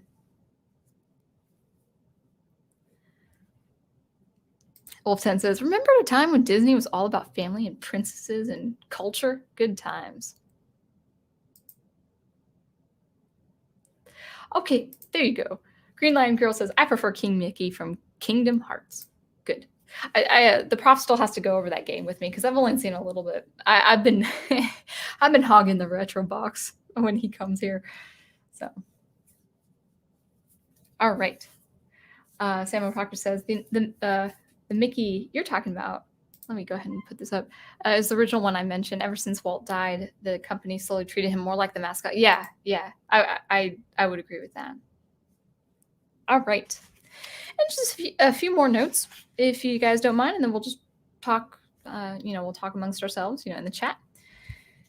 and then we should call it if we're all done here. So we're going to talk about the new faith, the new religion, and that is cultural relativism. Okay, melting pot, at least by what I understand it to be, is not the same as cultural relativism. You don't level the plane, or you don't level the fields. You don't burn the fields. You don't burn the values and the uniqueness and the traditions of other cultures here in America. You uphold them. You uphold their traditions and their uniqueness, provided that they also uphold the American virtue of the sanctity of life and honoring the inalienable rights of the other. Simple as that. It's really that simple. But let's talk about cultural relativism, or as I like to also call, the overindulgence, or I would say the overindulging the importance of culture. And this is what my dear professor, Alan Bloom, actually, my dear professor, that belongs to Professor Geek only. But he's describing culture as something important, which it ought to be, but placing too much importance in where that could lead. So this is what he says. Culture means a war against chaos and a war against other cultures.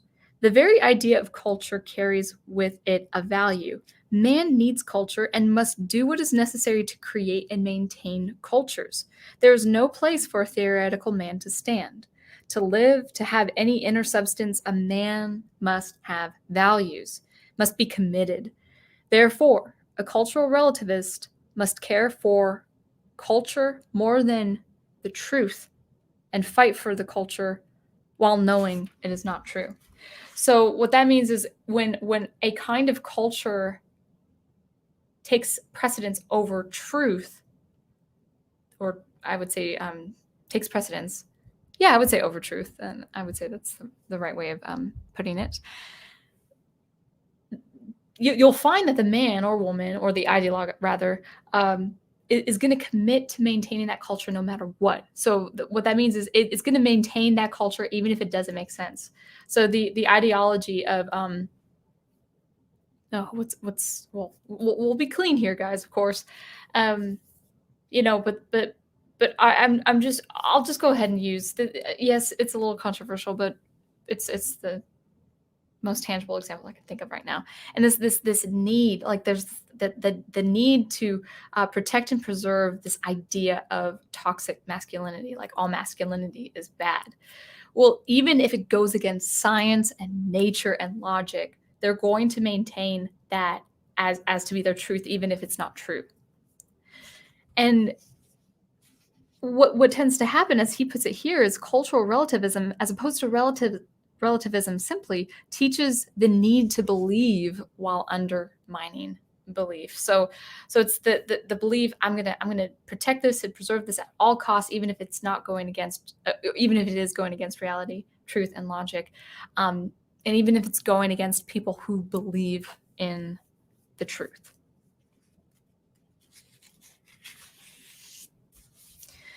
And moving on to the dilemma of the West in general. And again, this points back to Disney, Disney 8, not who really, Disney that.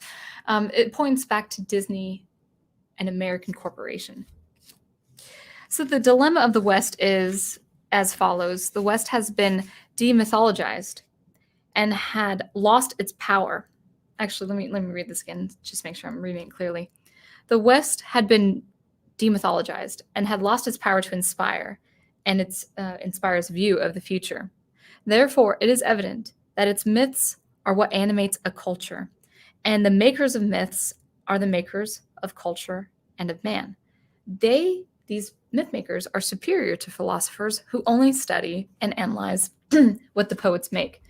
So the myth makers, and not just artists in general, but people who contribute to a general traditional myth-making experience and practice.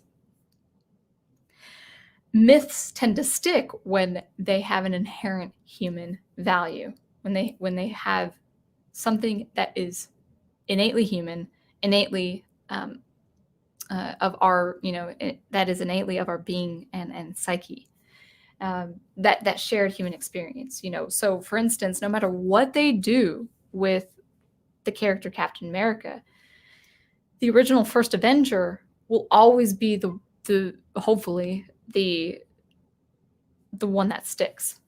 The true iconic Superman will always be the one that sticks. Luke Skywalker, as we know him to be in the original trilogy, will always be the one that sticks, or he will be forgotten entirely.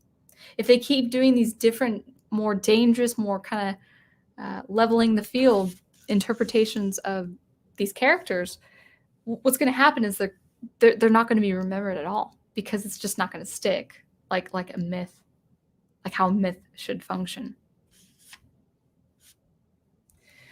And lastly, I just kind of want to talk about, let's see, a few, I would say just a few more things, and 2 or 3 more things. And that's my, that's his commentary here on artists in general, and what I had experienced in my academic experience, and also learning music history and understanding this inherently. So I'll just go ahead and read the excerpt.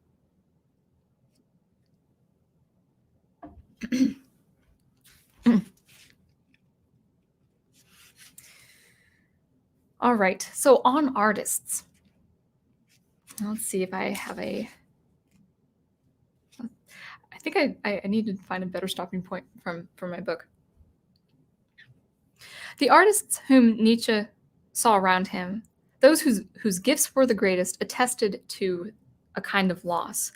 They were what he called decadents, not because they lacked talent or their art was not impressive, but because their works were laments of artistic impotence, characterizations of an ugly world that the poets believe they cannot influence.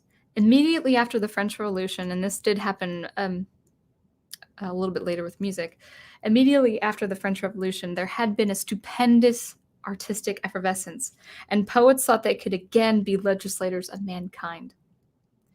The vocation provided for the artists in the new philosophy of culture heartened them, and a new classic age was born.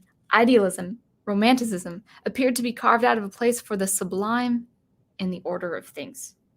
But within a generation or two, the mood had noticeably soured, and artists began to represent the romantic visions as a groundless hoax. This happened definitely, I would say, probably a decade or 2 before World War I. So it was a little bit later with music, probably not as much as it was with visual art. I don't know visual art history that well. But this idea that after the French Revolution, there was this inherent need, and I know this to be true in music history, to build the individualism, the sense of adventure, the romanticism, the beauty, that artistic effervescence. And then history started, just the events of the history really started sullying that experience, where artists started thinking, this is all vanity, this is all fodder, this is, high art is kind of snobbish, it should be snubbed as vanity, and not just high art in general, but culture in general. So what happened with that was, you could be a very talented artist, but you really couldn't.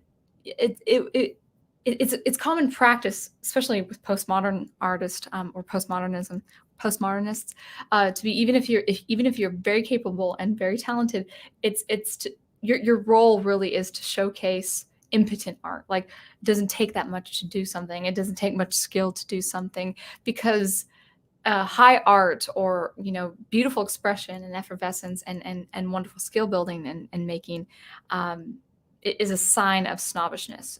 Or snobbery, I should say. I think that's a word, right? It's to help you understand that the world really is not what it's cut out to be. So that adventurousness, that wonder, that beauty really did fall by the wayside. I don't know in visual art, as far as painting and sculpting and all of that. But in music, it was getting into, I would say, I kind of want to say actually into World War I, after World War I. It was a little bit later in music, but it was still that same attitude, that same trajectory. And so where does that lead us today? Well, in popular art, again, like, you don't have to have things that make sense narratively speaking or structurally speaking, but as long as it looks pretty, it's fine and it's gonna be successful. I don't know when, whether it's gonna be a streaming video or it will definitely be a streaming video, but I might do a fixed video on it too. I'm not sure. But I really want to talk about the tragedy of Star Wars sequel trilogy.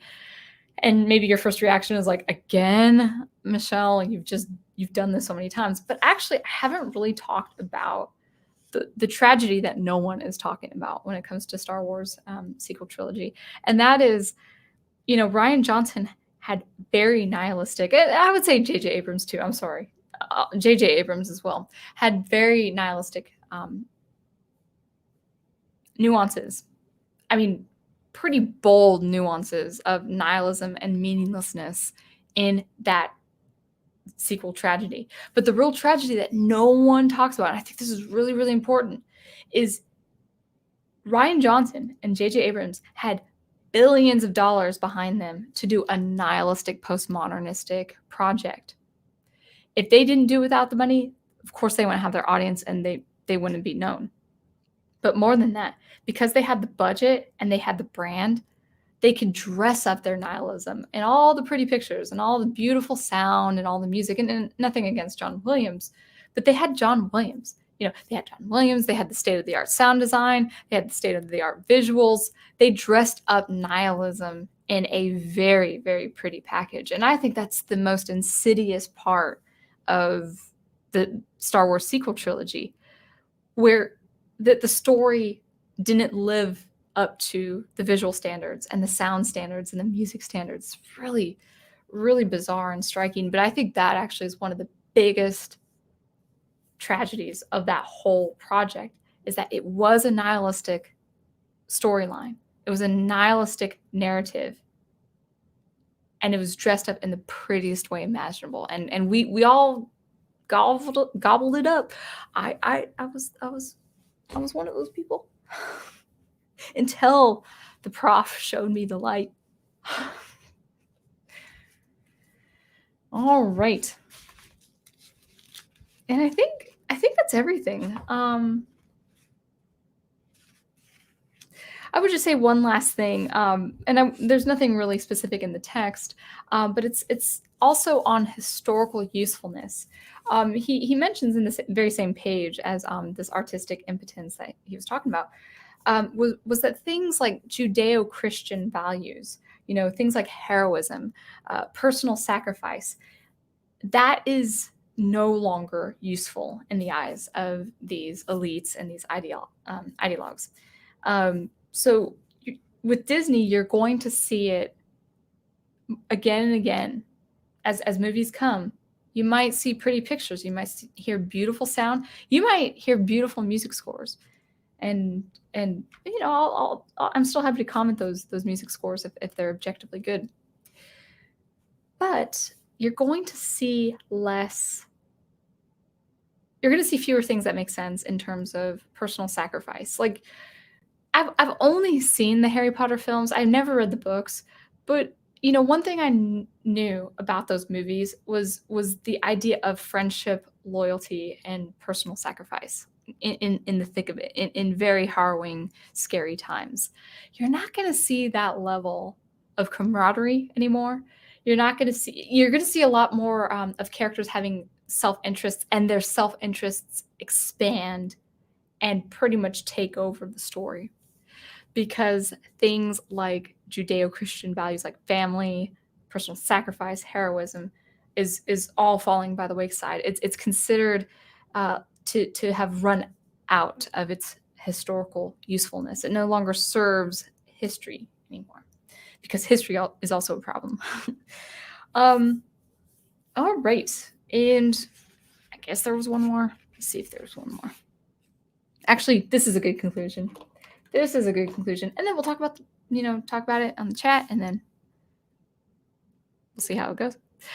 So to conclude on philosophy, philosophy that's, just not really been successful defining man and nature and reality.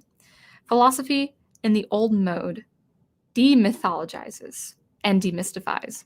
It has no sense of the sacred. And by disenchanting the world and uprooting man, it leads to a void. The revelation that philosophy finds nothingness at the end of its quest informs the new philosopher that myth-making must be his central concern in order to make a world. And that's what we're going to see. In some form or another, we're going to see art being made in different ways that upholds this traditional myth-making, this honor of mankind, whatever culture it is. Because every culture, every region of the world has its legends, its heroes, and we can honor that and we can uphold that. But we also have to see this dangerous trajectory that Disney is leading us. The idea that, let's represent every culture and then just level every culture, because it really doesn't matter. We're only Disney is only exploiting these people and these cultures. But if they, an American corporation, don't understand the inherent American value of valuing life and the inalienable rights of the other, they're not going to fare well with the American artist or the audience, rather.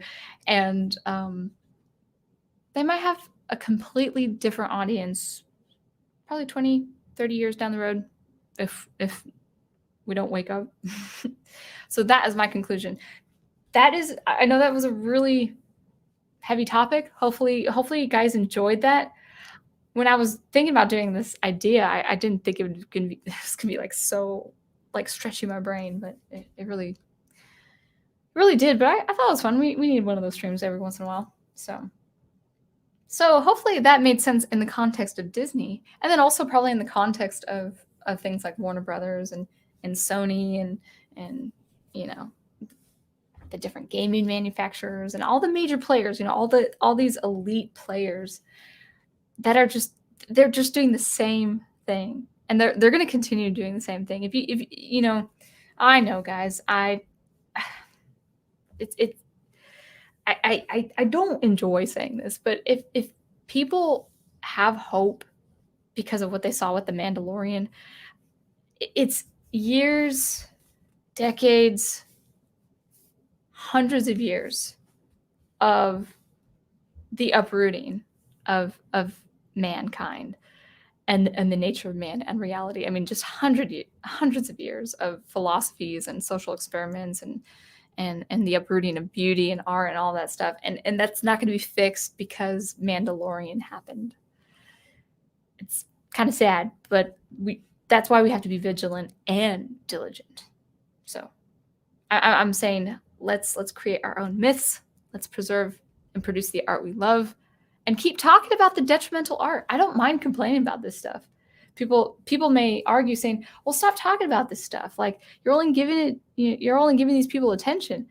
Well, I mean, I'm an artist, so I will have to talk about the social and cultural ramifications of art anyway. So that's just my job. That's just this channel. Well, that's the secondary role of this channel. The channel really is producing original music, but it's talking about art in general and the heaviness of all this great stuff. So let's go ahead and continue with the chat. I'm almost reaching the 2-hour mark.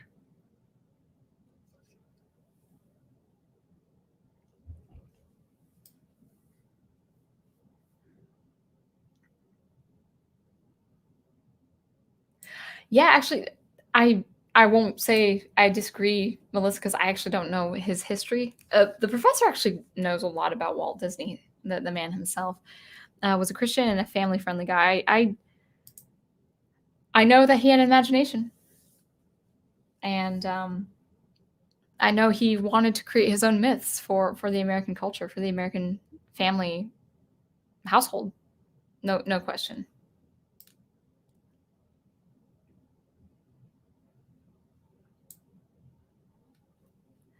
Green Line Girl says, if you're interested in Kingdom Hearts, I recommend getting the story so far. It has most of the games on it up to 3 and gives an overview of the ones it doesn't.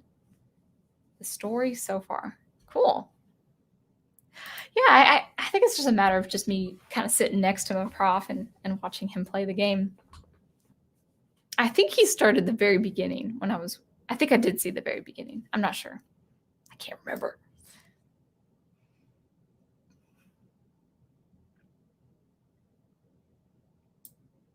Shot Down in Flame says the author is so spot on. It all applies today. It's really weird. I mean, he's actually long past. I think he passed away. I thought it was between 10 and 15 years ago. So, I mean, he was a professor in the 60s. And so everything he's talking about, I mean, it's a pretty provocative title. The Closing of the American Mind, Professor Alan Bloom. Oops, let me show you the title. There you go. Yeah. I wonder if I could showcase books on stream. I don't know. Yeah, it's a pretty provocative title. And he gets all of his philosophy and input and insight from his experience teaching higher education, like what the American students were doing compared to French students at the time, German students. Actually, it's kind of interesting. One thing he points out in his book is that we weren't very studious as college students in the 60s in America because we're kind of like the frontiersmen in American culture. We love to explore. So it's not just books that are worth exploring. It's everything. It's like hands-on experience and stuff like that. Whereas people more in Western Europe, students over there, they went to the classics. They read all their books. They were a lot more studious in book reading than we were. I find that fascinating. Kind of sad, but kind of fascinating.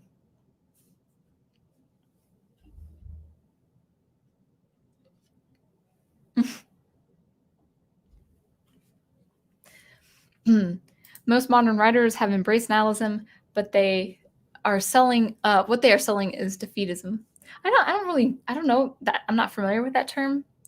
Excuse me. Ugh. My hair just refused not to leave my face. But yes, the idea of going to nothing so you can create your own meaning. I think I think that might be the appeal of nihilists or people who want to embrace nihilism. It's like, well, we don't want to find meaning in established things because those are all social constructs. And to that, social constructs, I mean, to that, it's like, well, what about the things you're making up? Can we call those social constructs? Come on. Like, I want to, like, sometimes on Twitter, I'm like, I kind of want to troll right now, but that's not Christian. It's like, I won't mention it, but the idea of like all these are social constructs. It's like, but you guys are making stuff up too, and it's a social political issue. So I can therefore call it a social construct. Therefore, is a social construct bad because you generated it too? That's what I have to say. Daniel Craig says he did not gobble up the sequel trilogy. Well, that's admirable. I don't think I really knew the meaning of Star Wars when I saw the sequel trilogy. I did though understand intuitively. I did understand Rian Johnson's treatment of the narrative. RT says Superman was quite lame at the beginning. He could jump or fly over buildings, and then in the 80s he could fly outside the planet. He could stop hydrogen bombs. People really didn't like Superman that much because he could do anything. It was quite boring. Then darkness came in his weaknesses, which could draw the crowd back to like him. I don't know. I can find awe in a character that can do anything. Yeah, I know people think, well, I know a certain professor who did a video on Superman. Stop calling Superman overpowered. It's a good video. It's a great video. That was actually the video I saw of his when I first started understanding who Superman was. I don't know. I really do think people can draw inspiration from characters totally outside their element. I really do. I guess we're seeing this with Kong. You know, he's a mammal. He's like a 60-foot tall mammal. I mean, we don't look like him. We don't roar like him, but we can resonate and be inspired by him.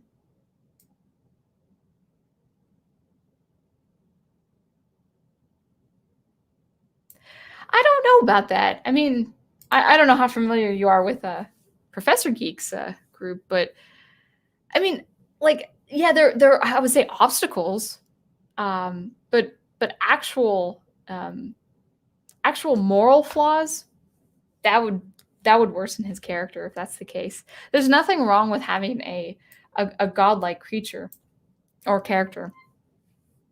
And the fascination of it with Superman is that he's a godlike creature, or he's a godlike character who has godlike powers and decides to do all things good and live a life of personal sacrifice.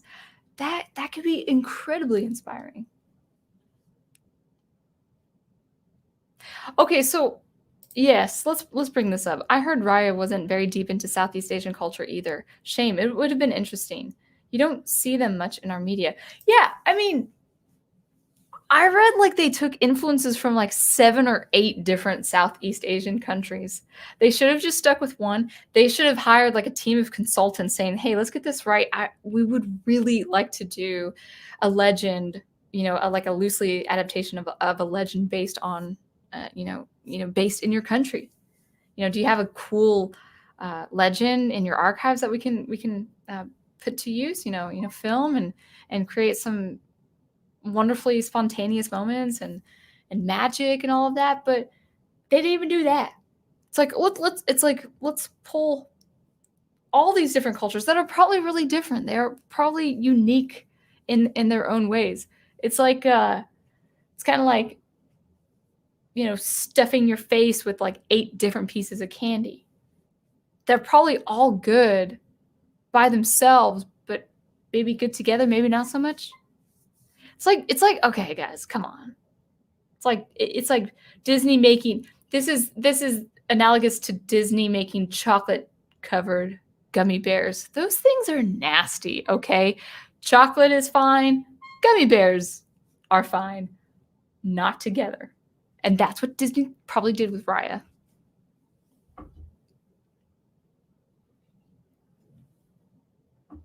But I will not assume anything until I actually see the film.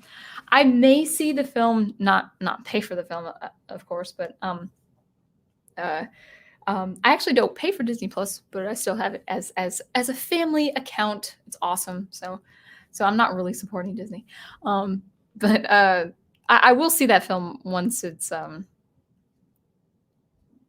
not no longer $30 or whatever, because I actually do want to hear the music. And I would like to see, I'm not going to be objective about its storytelling until I see the story myself. So, but you guys, I don't know if you saw my Siege of Mandalore. I mean, I'm pretty kind of hard-nosed when it comes to writing.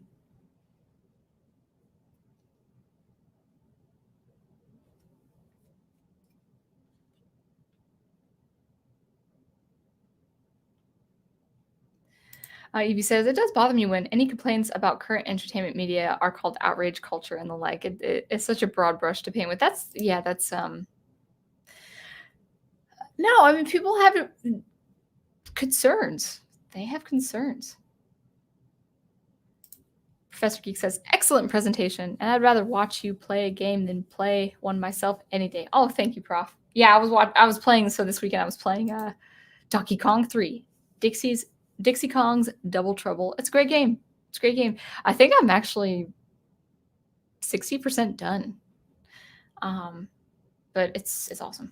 I had so much fun. I got my Nintendo fix. Just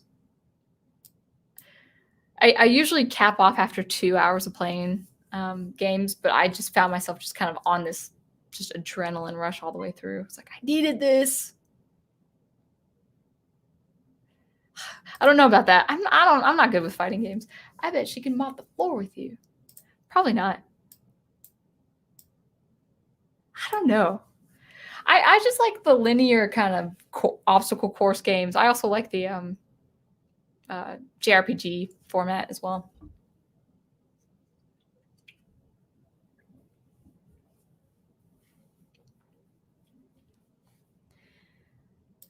Evie says, "Let's play." Yes, but only if she gives her thoughts on the game music while playing. Actually, that would be fun. I'm not in any position where I could stream games.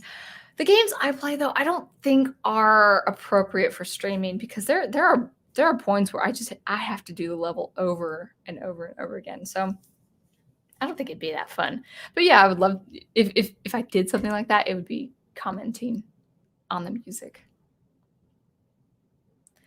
Dr. Y says, C.S. Lewis and J.R. Tolkien had a strong negative view of Walt Disney. I had heard about this. Tolkien's opinion of Disney was a hopelessly corrupt by profit making. No, I would I mean, I don't know Tolkien's view on the matter, but I would disagree with the whole, stance against profit making. I don't think that's a problem. In fact, I think it's kind of a bold supposition, but if Disney actually made rational decision, if they made rational business decisions, meaning they would accrue a lot more money than they are now, you would see a lot less political and social commentary in their stories. So I don't think it's completely bad. I would say don't produce art just to make money. No, produce art because you love it. It's like with writing. If space opera ceases to be a marketable topic or genre, I'm going to still write it because I love space opera. It's my favorite genre in fiction. And if vampire romance will always be number one in the market and I can make a truckload of money with that, I will never write that because okay, if you guys don't already know, even the stuff you love to writing is hard. It is hard work. And I'd rather just do all that grueling hard work for something that I love than force myself to write for a profit. So yeah, you have to have a healthy view of making money for your art. So what I would say is you just do the art you love. And if you make $10 a month for the rest of your life, that's fine too.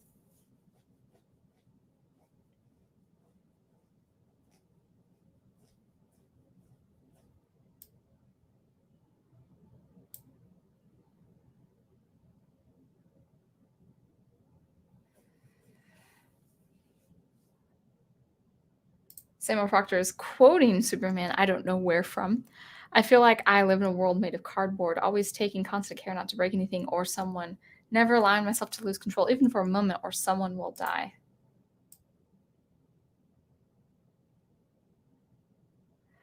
All right. I think probably in a few minutes I will wrap it up here because I would like to do stuff. And my brain is quite fried after reading all those excerpts so late into the night.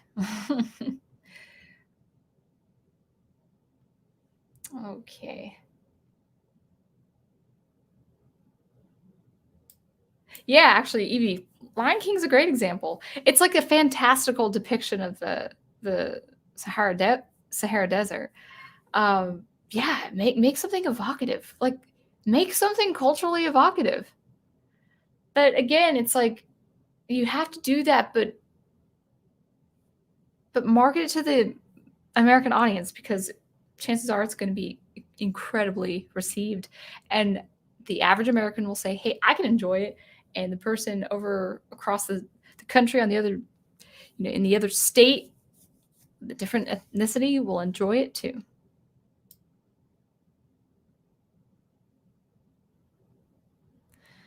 All right.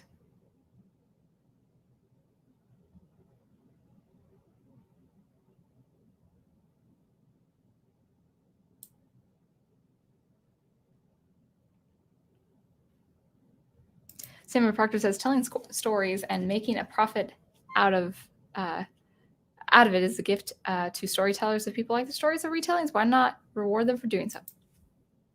Sounds like a good plan to me. All right. So actually, I do feel a little kind of brain fog. So I'm actually kind of having a hard time a little bit more reading the comments, and it sounds like we've slowed down, or looks like we've slowed down. So it's been pretty fun. It's been pretty fun.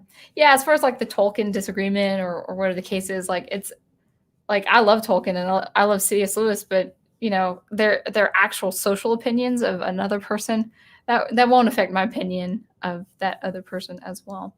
I would just kind of take it with a grain of salt. So anyway, of course we got our usual.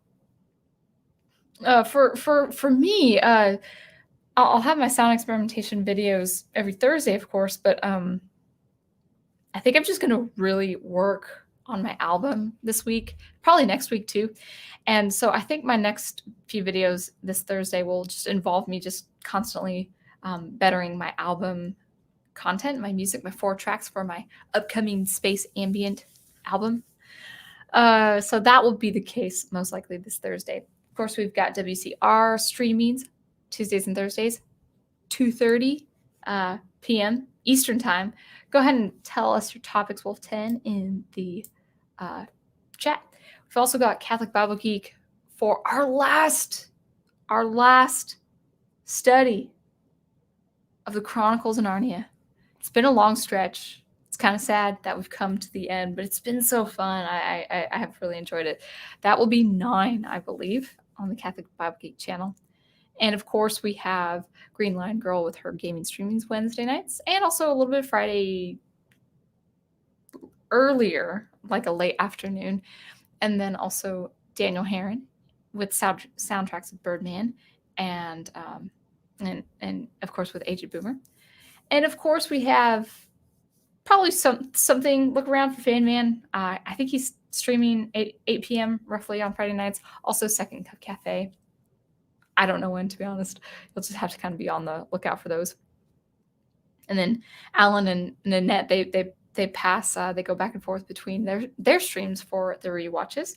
So everything, of course, is on the Facebook group page.